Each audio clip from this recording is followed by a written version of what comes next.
ഇന്ന് നമ്മളുടെ ചോദ്യം, ഒരു പരീക്ഷയിൽ മൊത്തം വിദ്യാർത്ഥികളിലെ 35% ഹിന്ദിയിലും 45% ഇംഗ്ലീഷിലും 20% രണ്ട് വിഷയങ്ങളിലും തോറ്റു. ഓക്കെ, രണ്ട് വിഷയങ്ങളിലും തോറ്റുവെങ്കിൽ രണ്ട് വിഷയങ്ങളിലും വിജയിച്ചവരുടെ ശതമാനം എത്ര ഇതാണ് കണ്ടെത്തുന്നത്. ഇത് നമുക്ക് ഈസി ആയിട്ട് ഒരു വെൻ ഡയഗ്രാമിൽ കണ്ടെത്താൻ പറ്റും. ആദ്യം നമ്മൾ വെൻ ഡയഗ്രാം ഹിന്ദിയുടെ വയ്ക്കണം, പിന്നെ നമ്മൾ ഇംഗ്ലീഷിന്റെ വയ്ക്കും. ആദ്യം നമ്മൾ പിന്നിൽ നിന്നാണ് പോകേണ്ടത്.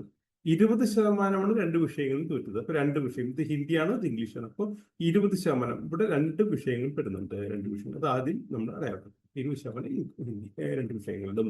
അതിനുശേഷം പിരിഞ്ഞു നോക്കുമ്പോൾ 45 ഇംഗ്ലീഷിൽ 45% ഫെയിൽ ആയിട്ടുണ്ട്. അപ്പോൾ ഈ വെൻ ഡയഗ്രാമാണ് ഇംഗ്ലീഷിന്റെ. ഈ ഇംഗ്ലീഷിലെ 45-ല് ഈ 20% ഇങ്ങോട്ട് പോകണം. അപ്പോൾ 45 മൈനസ് 20 25% ഇവിടെ നമ്മൾ എഴുതും.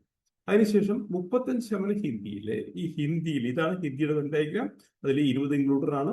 അപ്പോൾ 35-ൽ നിന്നും 20 മൈനസ് ചെയ്താൽ ബാക്കി 15.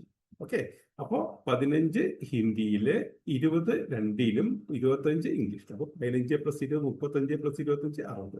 അതായത് 60% കുട്ടികളാണ് രണ്ട് വിഷയത്തിലും തോറ്റത്. ഇനി 60% രണ്ട് വിഷയത്തിലും തോറ്റെങ്കിൽ എത്ര ശതമാനം പാസ്സായിട്ടുണ്ട്? 40% രണ്ട് വിഷയത്തിലും പാസ്സായിട്ടുള്ളത്. അതായത് നമ്മുടെ ഉത്തരം എ ആണ്. ഓപ്ഷൻ എ ആണ്. 40% നമ്മുടെ ശരിയായിട്ട് ഉത്തരം. ഇതാണ് ഈസിയസ്റ്റ് ആയിട്ടുള്ള മെത്തേഡ്. എല്ലാവർക്കും മനസ്സിലായിരിക്കുന്നു. വളരെ ഈസിയാണ്. എല്ലാ PSC പരീക്ഷകളിലും ചോദിക്കുന്ന ഒരു ചോദ്യമാണ്. എല്ലാവർക്കും സൈഡാണ്.